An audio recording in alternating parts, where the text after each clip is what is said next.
Et sur le même principe que nous avions tout à l'heure, vous allez pouvoir déterminer la nature du bien, la catégorie du bien, les critères souhaités, et rajouter des impératifs, mais ce n'est pas quelque chose qui ressortira dans les rapprochements, mais par contre c'est quelque chose d'important. Donc vous voyez ici, c'est saisir les impératifs du client, c'est-à-dire ce qu'il refuse, ce qu'il exige. Donc on va commencer par la nature du bien. Donc en cliquant toujours au même endroit, vous avez ici les deux listes qui apparaissent dans la nature du bien et dans le type de bien. Donc là, toujours sur le même principe, soit avec CTRL, soit avec majuscule, je peux en sélectionner un ou je peux en sélectionner deux. Donc je vais prendre un appartement, une maison. Et pareil, dans la typologie des biens que le client recherche, je vais dire une maison de village, une maison de ville, et éventuellement sur les appartements, c'est plutôt des F4 et des F5. Une fois que j'ai fait ça, je fais valider la sélection et je retrouve ma sélection qui est faite ici. Si je souhaitais remodifier ma sélection, je pourrais très bien, en cliquant sur le bouton rouge ici, et c'était valable aussi sur la page précédente sur la géolocalisation, supprimer la liste et recommencer une sélection en disant voilà, je veux prendre ça, et je veux prendre ça et ça. OK. Donc, les critères souhaités. Alors, les critères souhaités, c'est toujours pareil, ce n'est pas, comment dire, éliminatoire dans les rapprochements. Donc ça veut dire que c'est toute une liste de choses que le client aimerait bien avoir à sa disposition. Et contrairement à la recherche traditionnelle, où vous êtes limité à 5 critères quand vous faites une recherche, là ici vous pouvez rajouter autant de critères que vous le souhaitez, simplement pour information. C'est-à-dire que le client, s'il souhaite soit un terrain avec piscine, soit un terrain au moins piscinable, il veut une véranda, il veut un parc arboré, il veut des volets roulants, il aimerait bien avoir effectivement une chambre, tiens ça c'est important, chambre et sanitaire au rez-de-chaussée, etc., etc. Donc je peux démultiplier autant de critères qui sont à ma disposition. Je valide la sélection et je retrouve la totalité de mes critères. Je peux rajouter donc ensuite les impératifs, c'est-à-dire que qu'est-ce qu'il souhaite vraiment, ou qu'est-ce qu'il exige, ou qu'est-ce qu'il refuse. Donc ça, c'est important. Il ne veut pas, comment dire, une cuisine séparée de la salle à manger. Ça, pour lui, c'est quelque chose d'important. Il veut un bureau isolé. Il veut impérativement, justement, une zone de vie au rez-de-chaussée. Donc ça, il faut lui trouver impérativement une zone de vie au rez-de-chaussée. Ça peut être un accès handicapé. Donc si c'est, par exemple, l'accès handicapé, eh ben, on tape ici « accès handicapé ». Donc accès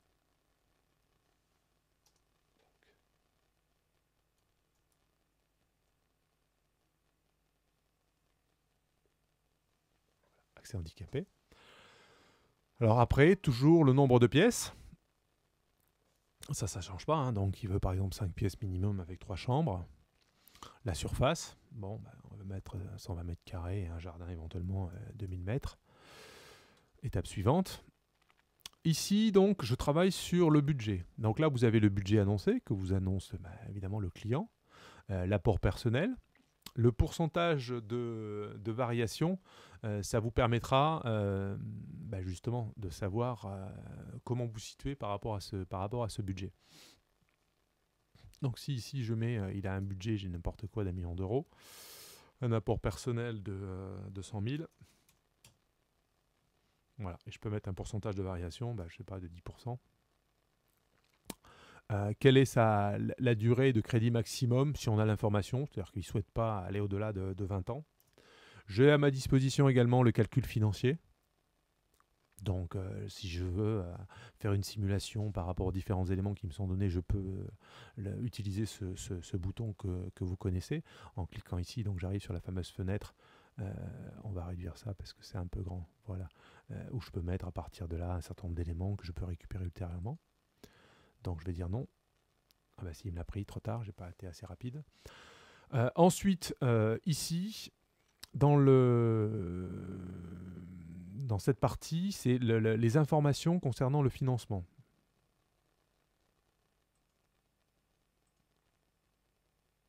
Donc, vous allez pouvoir définir ici, je m'aperçois qu'il y a une petite erreur de libellé nature du bien recherché, c'est pas du tout la nature du bien recherché, c'est vraiment la définition du financement. Donc, c'est-à-dire que vous rentrez un peu plus dans les détails, ce qui vous permettra, vis-à-vis de votre vendeur, d'avoir une fiche complète, et notamment vis-à-vis de vos confrères aussi, de leur donner la certitude que vous avez véritablement cerné le financement du client, et c'est souvent là où le bas blesse, parce que dès qu'on creuse un petit peu, on s'aperçoit que le budget, ça ne tient pas la route. Donc ça vous permet ici, vous êtes un champ totalement libre, vous pouvez rajouter autant d'informations que vous voulez, vous pouvez définir le financement. À partir du moment où vous arrivez à cette étape ici, donc qui est l'étape 5, quand vous allez cliquer en plein milieu du champ, ici, ça va faire un résumé de toutes les informations que vous avez sélectionnées.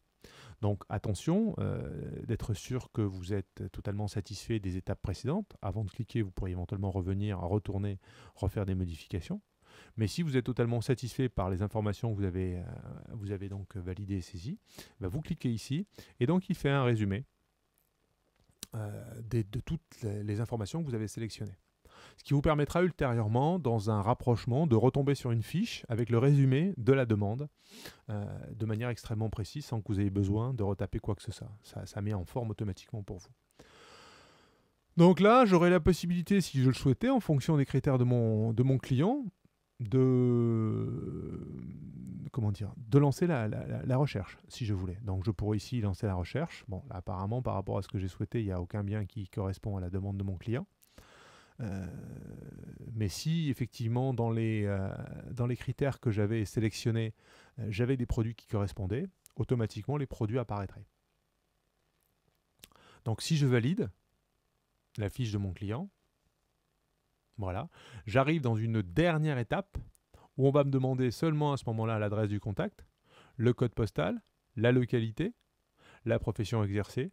D'accord. Donc ça c'est pareil, c'est pour nos statistiques, mais c'est vraiment intéressant. En cliquant dessus, donc vous avez la possibilité de définir ce qu'on appelle maintenant le CSP, le PCS plutôt, et c'était les précédents CSP. Donc dire que voilà, il est en profession intermédiaire, et éventuellement mettre son métier. Allez, on est parti pour un plombier parce que ça gagne bien sa vie. Définir éventuellement comment le contact est venu à vous. Donc, est-ce que c'est au travers d'annonces site internet, vous ne savez pas trop. Est-ce que c'est Le Figaro, le Se Loger, Imo Street, bon voilà. Et éventuellement son origine géographique pour les statistiques, c'est des choses vraiment qui sont intéressantes. Donc, je définis presse spécialisée gratuite, et il arrive de Hollande, voilà. Donc, non, de France, on va dire voilà, du département. D'accord. Et à partir de ce moment-là, je valide. Et je vais retrouver donc mon client Alric Test ici à ma disposition, sur lequel en double-cliquant dessus, je pourrais revenir sur la fiche et éventuellement rajouter des informations. Je retrouve bien donc mes différents critères. Le contact lié au client, c'est bien effectivement Alric Thierry, et je pourrais donc faire toutes les modifications possibles et inimaginables. Alors l'étape que j'aurais néanmoins bien voulu vous montrer, il va falloir que j'élargisse sans doute un petit peu la recherche. Alors attendez,